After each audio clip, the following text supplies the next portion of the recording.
सहज योग में सबसे आवश्यक बात यह है कि इसमें अग्रसर होने के लिए, बढ़ने के लिए आपको ध्यान करना पड़ेगा। ध्यान बहुत जरूरी है। आप और चाहे कुछ भी न करें, लेकिन अगर आप ध्यान में स्थित रहें तो सहज योग में प्रगति हो सकती। जैसे कि मैंने आपसे कहा था कि एक ये नया रास्ता है, नया आयाम है, डायमेंशन है, नई चीज है जिसमें आप कूद पड़े। आपके अचेतन मन में उस महान सागर में आप उतर गए हैं। बात तो सही है, लेकिन इसकी गहराई में अगर उतरना है तो आपको ध्यान करना पड़ेगा। मैं बहुत से लोगों से ऐसा भी सुनती हूँ कि माता जी ध्यान के लिए हमको टाइम नहीं मिलता है। आज का जो आधुनिक मानव है, मॉडर्न मैन है, उसके पास घड़ी रहती है हर समय टाइम बचाने के लिए, लेकिन वो ये नहीं जानता है कि वो टाइम किस चीज के लिए बचा रहा है। उसने घड़ी बनाई है, वो सहज योग के लिए बनाई है, ये वो जानता नहीं। एक साहब मुझसे कहने लगे कि मुझे लंदन जाना बहुत जरूरी है और इसी प्लेन से जाना, और किसी तरह से मेरा टिकट बुक होना ही चाहिए, और कुछ कर दीजिए आप, और वो एयर इंडिया वाले से कह दीजिए और कुछ कर दीजिए। मैंने कहा ऐसी कौन सी आफत है, आप लंदन क्यों जाना चाहते? ऐसी कौन सी आफत है, क्या विशेष कार्य आप वहां करने वाले हैं, कौन सी चीज है? कल I must go there, I have to save time, time is very important. मैंने कहा आखिर बात क्या है, टाइम बचा के वहां भागे भागे आप क्यों जा रहे? तो कहने लगे कि वहाँ एक स्पेशल डिनर है, वो मुझे अटेंड करना है, और उसके बाद वहाँ पे बॉल रूम। टाइम आप बचा किस लिए रहे हैं?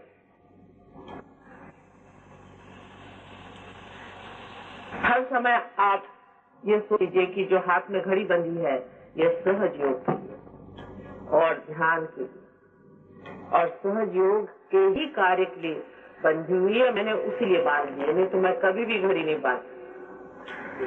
जिस आदमी का पूरा ही समय सहज योग में बीतता है, उसको जरूरी नहीं कि आप घर का काम न करें, वो जरूरी नहीं कि आप दफ्तर का काम न करें, सारा ही कार्य आप करें, पर ध्यान में करें। ध्यान उपस्थित होकर के कार्य हो सकता है, क्योंकि आपको ध्यान में उतार दिया।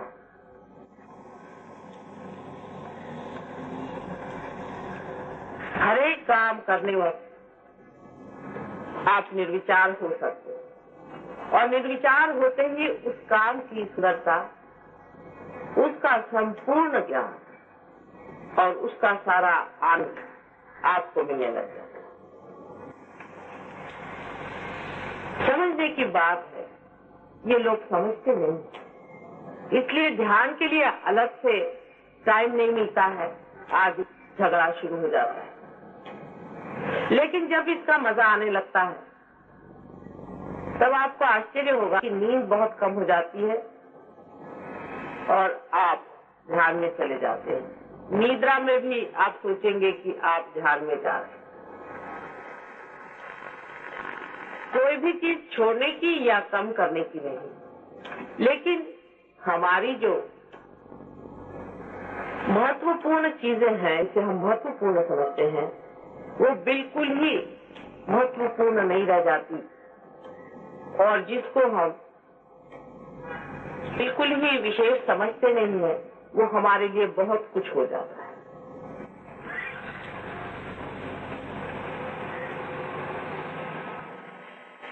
ध्यान करने के लिए एक छोटी सी चीज आपको याद रखनी चाहिए कि जिस चीज पे ध्यान का आलाप छेड़ा जाएगा, जिस वीणा पे ये सुंदर गीत बजने वाला है, वो साफ होनी चाहिए। आप वो वीणा नहीं है, आप वो आलाप भी नहीं, लेकिन आप उसके सुनने वाले हैं और उसको बजाने वाले। आप उसके मालिक हैं। इसलिए अगर वो वीणा कुछ बेसुरी हो, उसके उसके अगर तार रंग खा जाए या उसके कुछ तार टूट जाए तो आपको जरूरी है कि उसे ठीक कर लेना चाहिए। अगर वो ठीक नहीं है तो आपके जीवन में माधुर्य नहीं, आप में वो सुंदरता नहीं आ सकती। आप में एक अजीब तरह का चिड़चिड़ापन, अजीब तरह की रुक्षता, ड्राइनेस और विचलितता दृष्टिगत होगी। एक सहयोगी को एकदम निश्चित मति से ध्यान में बैठना देना बहुत बड़ी चीज हो जाती है मेरे लिए। और वही मैं देखती हूँ कि कुछ सहयोगी गहराई से अंदर चले जा रहे हैं और कुछ सहयोगी बहुत विचलित। ये नहीं मैं कहती कि सभी लोग उतनी दशा में पहुंच सकते हैं या नहीं, लेकिन जो कुछ भी बन पड़े वो इस जीवन में करना ही चाहिए। उपार्जन का जितना भी समय है वो इसी में बिताना चाहिए और जो कुछ भी मिल सके सब इसी में मिलना चाहिए, बाकी कुछ हो या नहीं हो।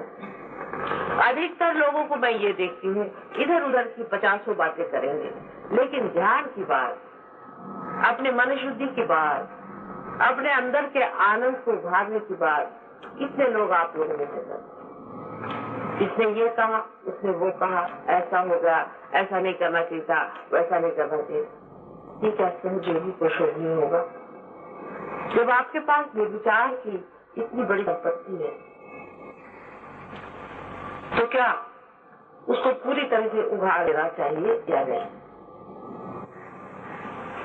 ये तो आप जानते हैं कि क्षण क्षण आप उसे पा रहे और हर क्षण उसे आप खो भी रहे। ये हर एक क्षण कितना महत्वपूर्ण है, ये आप देखिए। कौन सी छोड़ने की बात, कौन सी पकड़ने की बात मैंने आपसे आज तक तो नहीं कर दी, लेकिन आपका भ्रम है, आपका मन आपको भ्रम में डाले दे रहा है। तो क्या तुम घर गृहस्थी छोड़ दोगी? मैंने घर गृहस्थी छोड़ी, जो आपसे मैं घर गृहस्थी छोड़ने को कहती हूँ। आप जानते हैं कि आपसे कहीं अधिक मैं मेहनत करती हूँ, लेकिन मैं थकती नहीं हूँ क्योंकि मेरा आनंद का स्रोत आप लोग हैं। जब आपको दे देती हूँ बस खुश हो जाती, तबीयत सारी बाग बाग हो जाती। जिस चीज का महत्व है उधर दृष्टि रखिए। आपको पूरी तरह से इसमें मैं ये नहीं कहती कि 24 घंटे इसमें आप यहीं बैठे रहिए, जहाँ भी बैठे हैं वहाँ बैठ रहिए, ये मतलब है। जहाँ भी जमे हैं वहाँ जमे रहिए, अपने स्थान पर, अपने सिंहासन पर। कुछ लोग इसीलिए प्रगति करते हैं और कुछ लोग नहीं करते। शारीरिक बीमारियां आप लोगों की बहुतों की ठीक हो गई, बहुतों के पास बीमारियां नहीं है, लेकिन अभी भी मानसिक प्रश्न है। सब बातें भूल जाइए। हर इंसान इसका पाने का अधिकारी है। आपका जन्मसिद्ध हक है क्योंकि ये सहज है, आप ही के साथ पैदा हुआ, लेकिन ध्यान करना ही होगा और वो भी समझती है, लेकिन उसको ऑर्गेनाइज करने की आप लोग इतनी चिंता न करें, उसकी व्यवस्था करने की आप इतनी चिंता नहीं करें। वो कार्य हो रहा है, वो हो भी जाएगा। क्या हर्ज है कि 10 आदमी ज्यादा आए चाहे 10 आदमी कम। 1000 बेकार के लोग रखने से 10 ही कायदे के आदमी हो तो ही सहयोग के लिए विशेष। आप उनमें से बनिए जो 10 अच्छे आदमी हैं, जो ऐसे लोग हैं जो सहयोग का कार्य अत्यंत प्रेम से करते हैं और उसमें मजा उठा रहे हैं, उसमें बह रहे हैं, उसमें अग्रसर हैं और एक अग्रिम श्रेणी में जाकर के खड़े। जैसे कि हिमालय संसार में सबसे ऊंचा है, उसकी ओर सबकी दृष्टि रहती है, ऐसे ही आप ही में आप हिमालय बन सकते हैं और आप देख सकते हैं कि दुनिया आपकी ओर आंख उठा सकते हैं कि बनूं तो मैं इस आदमी जैसा बनूं जो सहयोग में इतना ऊंचा उठा। ये अंदर का उठना होता है, बाहर का नहीं। और मैं सबके बारे में जानती हूँ कौन कहाँ तक पहुँच रहा है। आप ही अपनी रुकावट है और कोई आपकी रुकावट नहीं कर सकता। कोई भी दुनिया का आदमी आप पे मंत्र तंत्र आदि कोई चीज नहीं करे। आप ही अपने साथ अगर खराबी न करें और पहचाने रहे कि कौन आदमी कैसी बातें करता है, आप खुद ही समझ लेंगे कि इस आदमी में कोई न कोई दुष्टता आ रही है, तभी वो ऐसी बातें कर रहा है। नहीं तो ऐसी बात ही न करता वो, जैसी गलत बात भी कर रहा है। इसके अंदर कोई न कोई खराबी है, उसको साथ देने की कोशिश करो। फिर चाहे वो आपका पति ही हो, चाहे आपकी वो पत्नी, उसे लड़ाई झगड़ा करने की, उलझने की कोई जरूरत नहीं। वो अपने आप ही ठीक हो जाए। इतना ही नहीं, आप ये भी जानते हैं कि आप में अगर कोई खराबी आ जाए तो आप किस तरह से उसे हाथ चला करके भी ठीक कर सकते हैं, क्योंकि आपके हाथ के अंदर से ही वो चीजें बह रही। असल में आपके उंगलियों में ही ये सब जो भी देवताएं ने बताई हैं ये जागरूक है। पांचों उंगलियों में और इस हथेली में सारी देवताएं यहाँ जागरूक। लेकिन बहुत जरूरी है कि इन जागरूक देवताओं का कहीं भी अपमान नहीं हो। इनको बहुत ही संभाल के और जतन से रखना चाहिए। इनकी पूजा होनी चाहिए। अपने हाथ ऐसे होने चाहिए कि पूजनीय हो। लोग ये सोचे कि ये हाथ है कि गंगा की धारा, गंगा ही की धारा बनी, जिस वजह से गंगा पावन हुई, वही वाइब्रेशन आप अंदर से बहे। जिस चैतन्य शक्ति से सारी सृष्टि चल रही है, वही आपके अंदर से बहे, आप जानते हैं।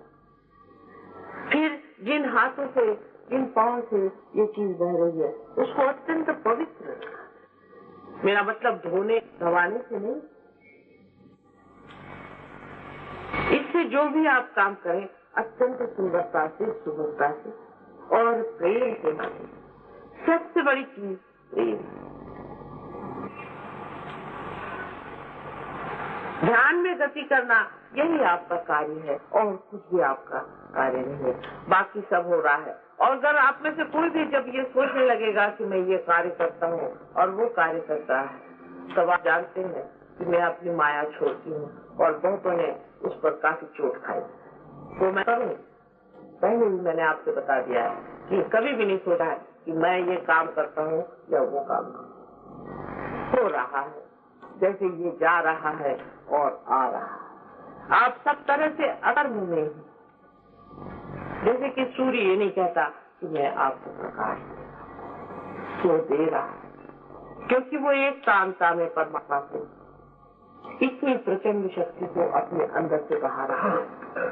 ऐसे ही आपके अंदर से अति सूक्ष्म शक्तियां बह रही है, क्योंकि आप एक सूक्ष्म मशीन है। आप सूर्य जैसी मशीन नहीं है, आप एक विशेष मशीन है जो बहुत ही सूक्ष्म है, जिसके अंदर से बहने वाली ये सुंदर धाराएं आपके अंदर एक अजीब तरह की अनुभूति देंगी ही, लेकिन दूसरों के भी अंदर उनके छोटे छोटे सूक्ष्म सूक्ष्म जो बहुत पहलू हैं, जो छोटे छोटे यंत्र हैं, मशीनें हैं, उनको एकदम से प्रेम पूर्वक ठीक कर दें। ये जो शक्ति है ये प्रेम की शक्ति है। इसलिए इसका वर्णन कैसे करूं मैं आपको। इस मशीन को ठीक करना है तो आप किसी भी चीज से रगड़ मगड़ के ठीक कर दें, कोई आप स्क्रू लगा दें का इसमें ठीक हो जाता है। लेकिन मनुष्य की मशीन जो है वो प्रेम से ठीक होती को बहुत जख्म पाया है, बहुत जख्म है उसके अंदर में, बड़ा दुखी है मानो। उसके जख्मों को प्रेम के दवा से आपको ठीक करना है। जो आपके अंदर चल रहा है ये वाइब्रेशन सिर्फ प्रेम है। जिस दिन आपकी प्रेम की धारा टूट जाती है, वाइब्रेशन टूट जाती है। बहुत से लोग मुझसे कहते माता जी हमको बाधा हो गई, हमारे हाथ से वाइब्रेशन बंद हो गए। आपके अंदर से प्रेम की धारा टूट, प्रेम का पल्ला पकड़ा रहे, सिर्फ प्रेम का वाइब्रेशन बहते रहेंगे, क्योंकि यही प्रेम परमात्मा का जो है वो बहे और वही बह रहा है। ये अद्भुत अनुभूति है, इतना अद्भुत समय आया हुआ है। क्या ये सब व्यर्थ हो जाएगा क्योंकि आपने इसमें पूरी लगन से मेरा साथ नहीं दिया?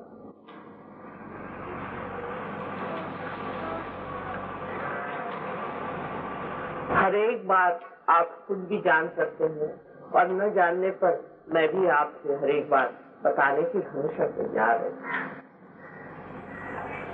लेकिन थोड़ा सा इसमें एक आपसे सुझाव देने का कि आप इसके अधिकारी तो हैं या नहीं, इसे सोच लीजिए। क्योंकि आप मेरे ध्यान में आते हैं, जैसे मराठी में बहुत से लोग कहते हैं मी मुद्दामून आले,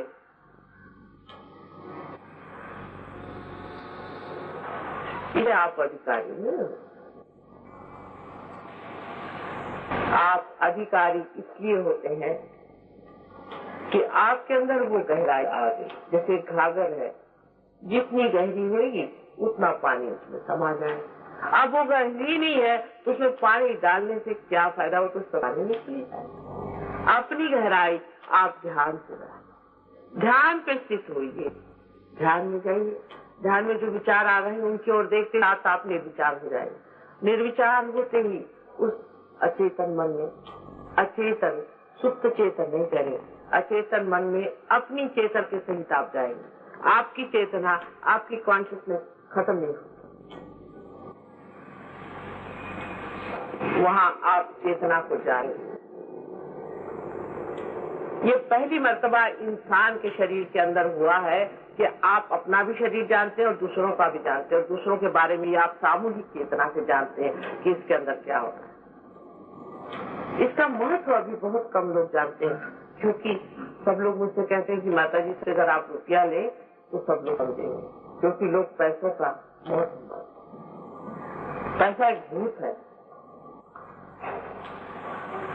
पैसा लेने से अगर आप इसका महत्व समझे तो बेहतर है कि आप नहीं समझे।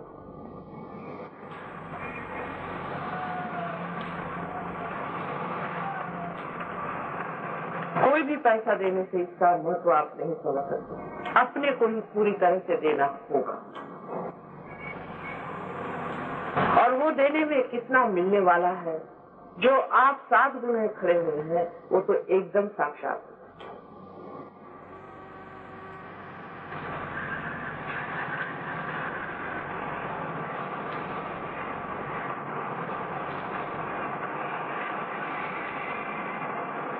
ध्यान में समष्टि रूप में ही आपको आना होगा, ये जरूरी। चाहे महीने में एक बार ही आए, लेकिन जहाँ 7 लोग बैठते हैं वहीं बैठ करके ध्यान करना चाहिए। चाहे आप एक अपना छोटा ग्रुप बना लें, जहाँ आप हफ्ते में एक बार मिल सके और एक बार बड़े ग्रुप, क्योंकि मैंने आपसे बताया था ये विराट का कार्य। जैसे शरीर का एक एक अंग प्रत्यंग जो है उसको जागना है। जितना जागरूक होता जाएगा वैसे वैसे भी चलते जाएगा। आप लोग जो घर में बहुत भी ध्यान से रहे, मेरे आने के बाद आप जानते हैं कि आप लोगों ने पाया कि कुछ प्रगति नहीं है, लेकिन यहाँ 6-7 आदमी जो रोज आते थे और ध्यान करते थे उन्होंने बहुत प्रगति की।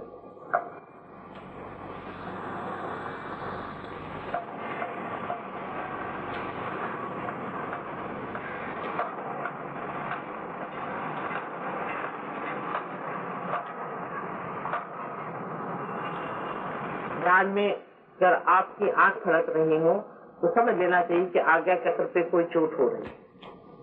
उसे बुरा मानने की कोई बात नहीं है। अपना आज्ञा चक्र अगर खराब है तो उसे ठीक कर लेना चाहिए, क्योंकि आपका आनंद करो। आपका शरीर अगर हिल रहा हो ध्यान में और आप आराम से बैठ नहीं सकते हैं तो समझ लेना चाहिए कि आपको मूलाधार पे चोट हो गई। ये और भी डेंजरस सिचुएशन हो जाता है। मूलाधार पे जब चोट हो जाती उसका भी इलाज करवा लेना चाहिए। वो भी लोग जानते हैं किस तरह से मूलाधार चक्र को ठीक करना। जानने को तो आप लोग मेरे लेक्चर सुन सुन के सब जान लें, लेकिन मैं देखती हूँ कि जो लोग थोड़े ही दिन पहले आए हैं वो आप लोगों से कभी कभी बहुत जोरों में जल्दी आगे बढ़ जाते हैं, क्योंकि ये पढ़ाने लिखाने की बात है। ये आपके हाथ अगर थरथरा रहे हैं, कप कपा रहे हैं, तो भी समझना चाहिए कि कुछ न कुछ आपके अंदर बहुत बड़ी खराबी हो गई। उस पे जूते मारने का इलाज सबसे अच्छा है। कल एक साहब आपने देखा होगा कि वहाँ कहने लगे कि माता जी मैं एकदम जड़ हो गया, फिर मेरे सामने आके यूं करने लगे। उनसे मैंने पूछा तुम्हारे गुरु कौन है? तो कहने लगे कि भागवत साहब है पूना में। तो मैंने कहा वो क्या करते हैं? कहने उन्होंने एक स्पिरिचुअल वो बनाया हुआ है, साई स्पिरिचुअल सेंटर, और वो उन्होंने मुझे दीक्षा दी। मैंने कहा दीक्षा क्या दी? ये हिलने की दीक्षा दी। कहा मैंने 16 साल में बीमारियां उठाई, मेरी नौकरी चली गई, ये हो गया वो। मैंने कहा तुम्हारी अक्ल नहीं आई? पर तुम्हारे गुरु है तो तुमको ऐसा बोला नहीं थी? कितने रुपए दे? अभी तक 5-6 हजार रुपए दे चुका हूँ। मैंने कहा अच्छा 5-6 हजार रुपए से करके सारी बीमारियां तुमने अच्छे से मोल ले ली। फिर उसको भूत को उठते जो भागवत साहब थे उनको जूते मारे, और वही जो दूसरा उनका सेंटर था उसको भी जूते मारे, तब उनका हाथ ठहरा। ये तो आप ही के सामने कल हुआ था, बहुत से लोग वहां। उनसे साफ साफ बात कर लेनी चाहिए कि आपको कोई न कोई गुरु है, आपके अंदर कोई न बाधा है, आपके अंदर कोई न कोई फर्क है, उसमें कोई बुरा मानने की बात।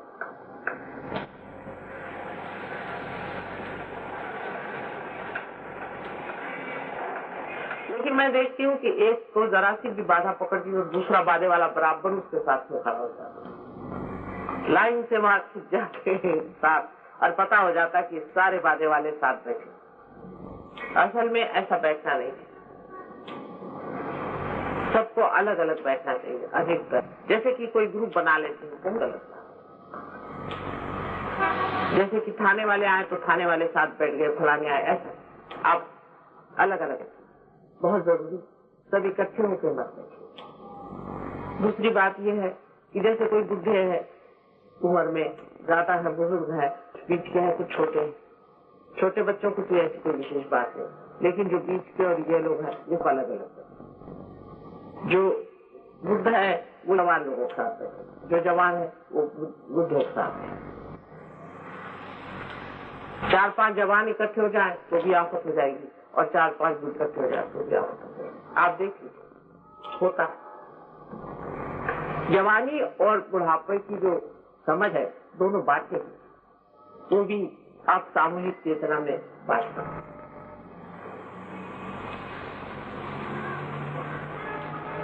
बड़ों को समझदारी चाहिए,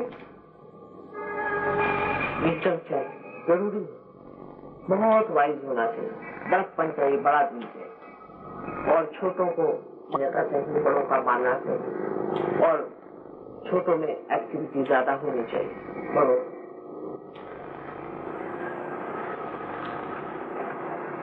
बड़े आदरणीय हो तो उनका आदर होगा, और बड़ों को आदरणीय होना चाहिए, और छोटों को बड़ा का आदर करना चाहिए। अनादर तो वैसे भी एक सहयोगी का दूसरे सहयोगी करना है, क्योंकि आप लोग सब देवता के। ये सब आप ध्यान में समझ सकते हैं। आपकी बातों से दूसरों के बारे में अंततः से अगर आप सोचें तो आप फौरन समझ लेंगे कि अरे भाई उनका तो ये आज्ञा चक्र पकड़ा है इसीलिए ऐसा होता है, अरे भाई उनका तो हृदय चक्र पकड़ा है इसीलिए ऐसा होता है, इसीलिए पर ठीक से नहीं निकल रहे। आपको बुरा नहीं लगे, दूसरे को भी बुरा नहीं लगे, लेकिन बुरा लगना यही बहुत बड़ी बात है। मेरी भी बात का लोग बुरा मानते हैं तो फिर औरों का क्या? मेरी कोई भी बात का बुरा नहीं मानना चाहिए। मैं आपके बिल्कुल इसके ही लिए सारा काम करती हूँ, क्या आप जानते हैं। कोई भी बात की चर्चा होते वक्त ये देखना चाहिए कि हम सिर्फ यही चर्चा कर रहे हैं ना, कि हमारी कुंडलिनी कहाँ है, हम कहाँ जा रहे हैं, कैसे उठ रहे हैं, बाकी सब चर्चाएं व्यर्थ। हम धर्म में कहाँ तक जागरूक हो गए हैं, हम कितना पा रहे हैं, कितना आनंद परमात्मा का लूट रहे हैं, यही अनुभव आपस में बताना है और इसी को आपस में जानना है, और बाकी सब चीजों में मौन ही बेहतर चीज।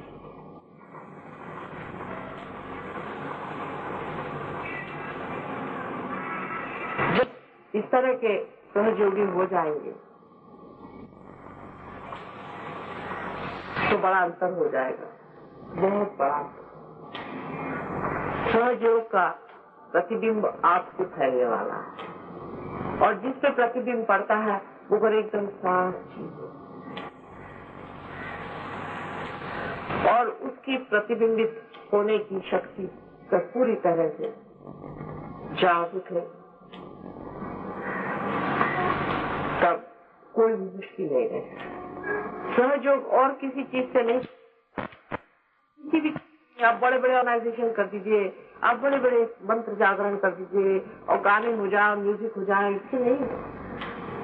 इन सब चीजों से कुछ भी नहीं होने वाला है। मैंने तो इतने कभी भी पार्लों देखे नहीं जिससे आज देख या हो भाग्य हमारा कैसे मैं देखे। किसी भी युग में इतने पार्लों मेरे दृष्टि के सामने नहीं रहे, ये परम भाग्य की बात। लेकिन जैसा कि मैं कहती हूँ कि मॉडर्न टाइम्स है, यहाँ पूरे साधु को आप ही लोग पहले बहुत बड़े साधु थे और संसार में रमे हुए नहीं थे, जंगलों में रहते थे।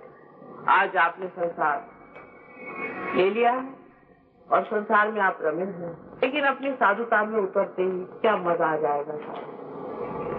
इस गंगा जमुना में ही एक सरस्वती बहना शुरू होता है।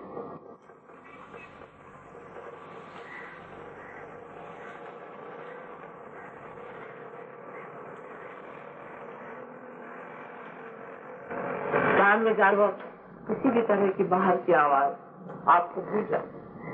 अगर कान में भी आप उंगली डालें और सहस्त्रार कर आपका पूरी तरह से खुला हुआ है, जिसकी पहचान पूरी तरह से आप आंख को बंद कर ले, आप सुन सकते हैं। इसीलिए जो वो लड़के आए थे जो सुनते नहीं थे, उनको थोड़ा थोड़ा सुनाई देने लगे। अगर आपका सहस्त्रार खुल तो लिम्बिक एरिया में डॉक्टर सब लोग जानते हैं कि वहाँ पे सटल पॉइंट्स होते हैं, सटल सेंटर्स होते हैं। उसको एक्साइट करने से वही काम होता है जो नाक, कान, मुंह और सब अपने शारीरिक जितने भी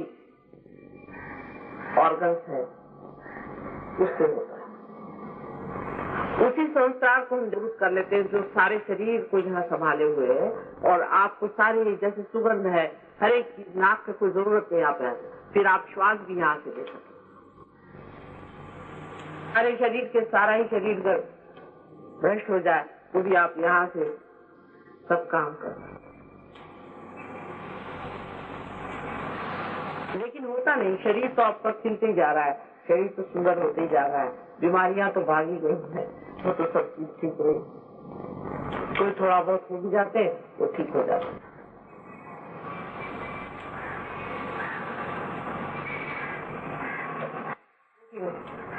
ज्ञान में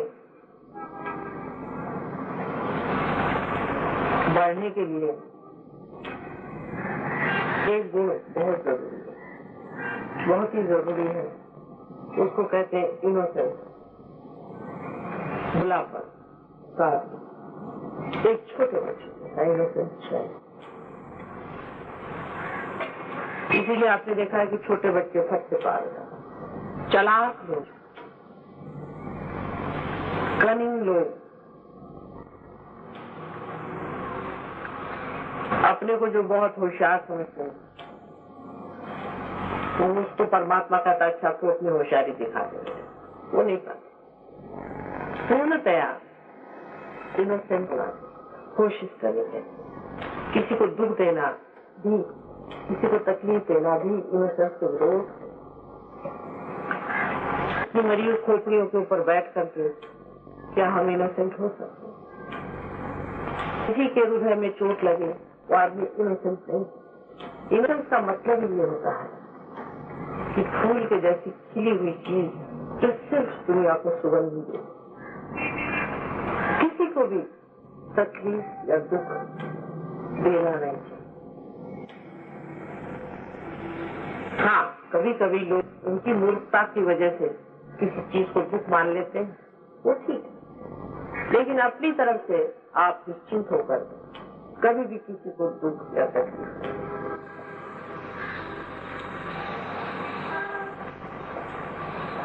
आपके पास तो इनोसेंस का स्विच है नहीं। मैंने देखा था कि देखें आप लोगों ने कोई स्विच बनाया है, अगर हो तो वैसे इनोसेंस का स्विच दबा लीजिए तो आप देखिए आपका आगे से एकदम साफ। पर इनोसेंस स्विच आप लोगों के पास है नहीं, दया का स्विच है नहीं, शांति का स्विच है नहीं, ये सब स्विचेस आपके अंदर अभी तक लगे नहीं है। पहले आप सब अपनी देवता जगा लीजिए अंदर में जो बैठे हुए हैं, फिर उसके बाद एक एक सारे के स्विच भी लग जाए। पर सबसे आसान इनोसेंस का स्विच लगाना है, क्योंकि हम लोग एक बार बहुत इनोसेंस थे जब हम लोग पैदा हुए थे और जब छोटे थे। छोटे बच्चों के साथ रहने से इनोसेंस आता है, उन साथ बातें करने से बहुत इनोसेंस आता है, उनकी बातें याद करने से बहुत इनोसेंस आता है। जो लोग इनोसेंस हो जाते हैं वो परमात्मा के राज्य के अधिकारी हो जाते हैं। ध्यान में सिर्फ आप ये अपनी ओर विचार करें कि मेरा मन इस वक्त में कौन से चालकी में लग रहा है, कभी बैठा महामुक्ता कार्य कर रहा है, इतना बस देखें कि आपने विचार निर्विचार यही इनोसेंस।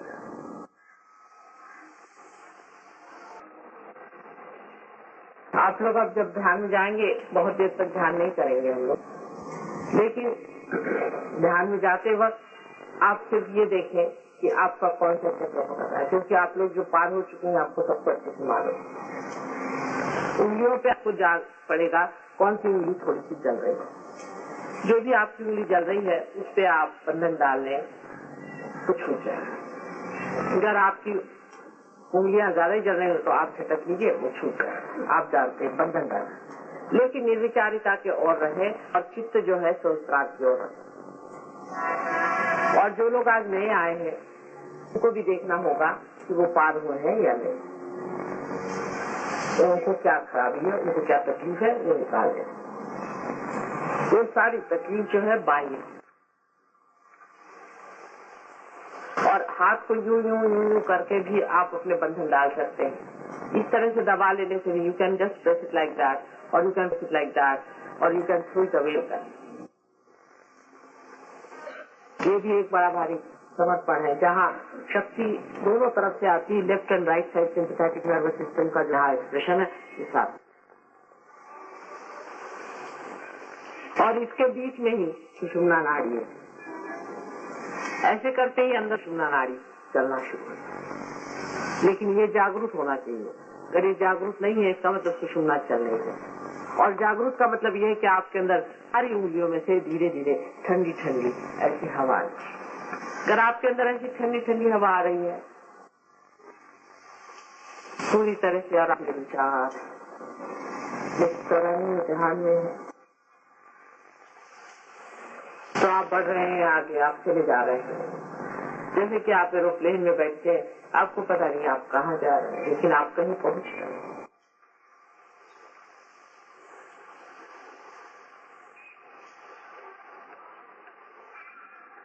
जब तक हम यहाँ पर हैं, ये जरूरी है कि जो सहयोगी आप लोग हैं ज्यादा इसमें पार्ट लें और आगे बढ़ें, और जाने के बाद भी अपना समझ की रूप खराब न है। आपकी बेकार की बातें बोलने पर आप कुछ न कुछ दंड दे। जिसने भी कोई सहयोग के सिवाय अंदर की बात के सिवाय बाहर की बात जरा भी करी उसको दंड। बाहर की कोई भी बात नहीं, अंदर की बात नहीं। अपने अपने चक्रों को साफ करिए, उसमें कोई शर्म की बात नहीं, कोई नहीं। जिसके जिसके चक्र पकड़े वो बाहर की बिल्कुल हिम्मत से सारी सफाई करके और निकाल। जिसके भी हाथ जल रहे हैं निकाल, हमारे ही हाथ जल रहे हैं, निकालिएगा नहीं तो क्या करिएगा, फाइट भी नहीं कर।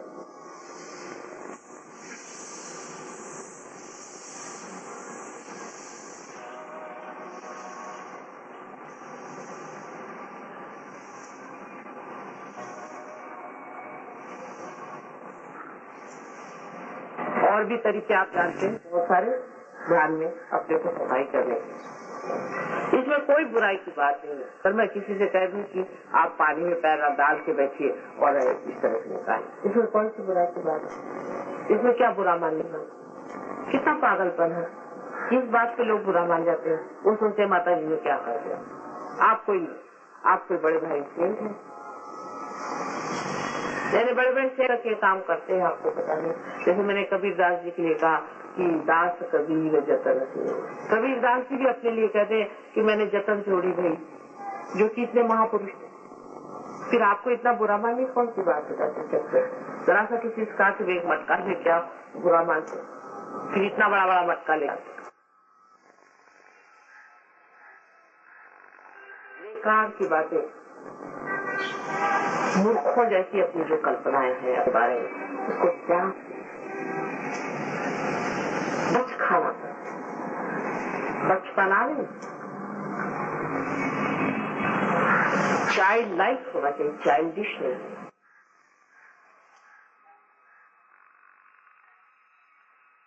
अब हम लोग ध्यान में जाए।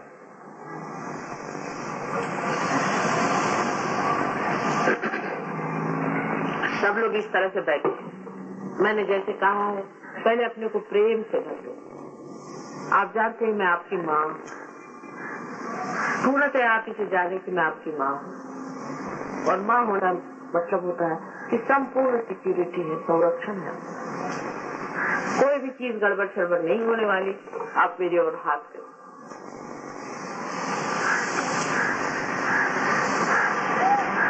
और धीरे से आंख बंद करके और अपने विचारों की ओर देखिए। आप निर्विचार हो जाए, आपको कुछ करने का है ये नहीं। आप जैसे निर्विचार हो जाएंगे वैसे ही आप अंदर जाएंगे। पहले अपने से इतना बता दो, क्या से निश्चय हो किसी को कोई सी भी चोट मैं नहीं पहुंचाऊंगा। और सबको प्रभु तुम क्षमा कर दो जिन्होंने मुझे चोट पहुंचाई है।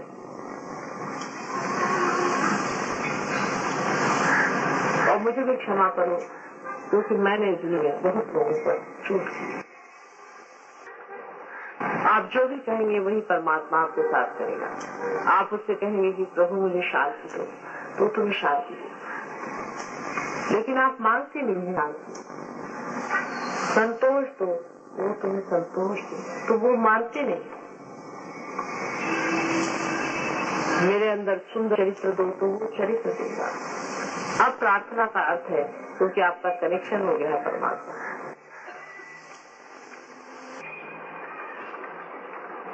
मेरे अंदर प्रेम दो, सारे संसार के लिए प्रेम दो।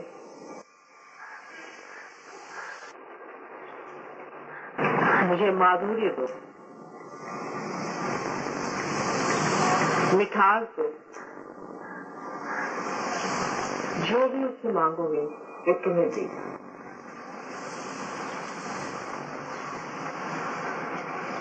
और कुछ नहीं मांगो, अपने लिए ही मांगो।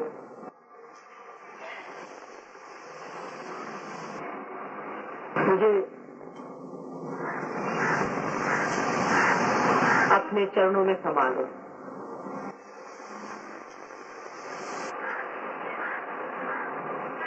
मेरी भूल को अपने सागर में समा लो।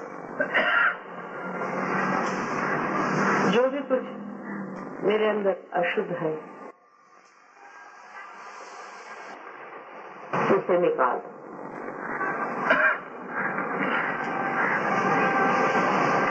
परमात्मा से जो भी प्रार्थना में कहोगे वही होगा।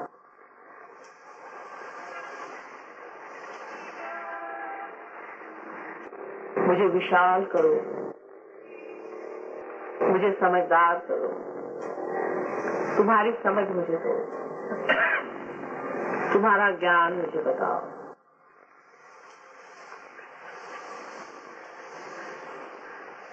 सारे संसार का कल्याण, सारे संसार का हित हो, सारे संसार में प्रेम का राज्य है। उसके लिए मेरा दीप जलने दो,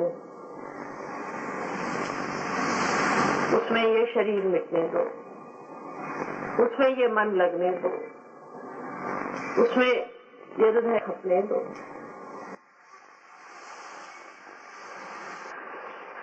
सुंदर से सुंदर बातें सोच करके उस परमात्मा से मांगो। जो कुछ भी सुंदर है वही मांगो तो मिलेगा।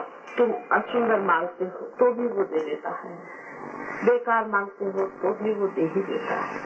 लेकिन जो असली है उसे मांगो तो क्या वो नहीं देगा? ऊपरी तरह से नहीं, अंदर से आंतरिक होकर के मांगो।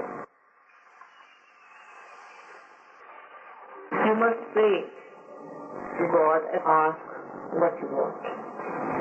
Ask for complete satisfaction in my heart, joy in my heart, bliss in my heart, so that the whole world becomes blissful. Give me love, love that I could love the whole world, and that the whole world becomes one in love. Give salvation to this.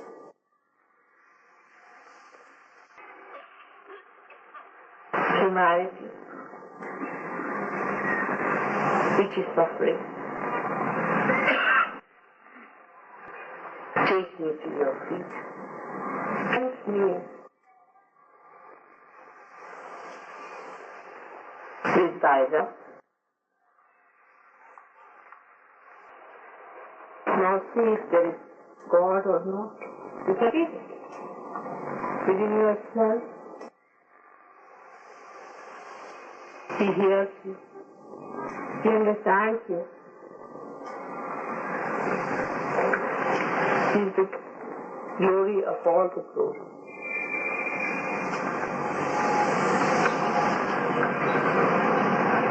He loves you. He protects you. He guides you. He created you to reveal His love. But accept it. Anytime any thought is coming, you pray, and you will be moving in the wave of that ocean, which is unconscious mind. It starts with thoughtless awareness. If you cannot become thoughtless, you pray to it.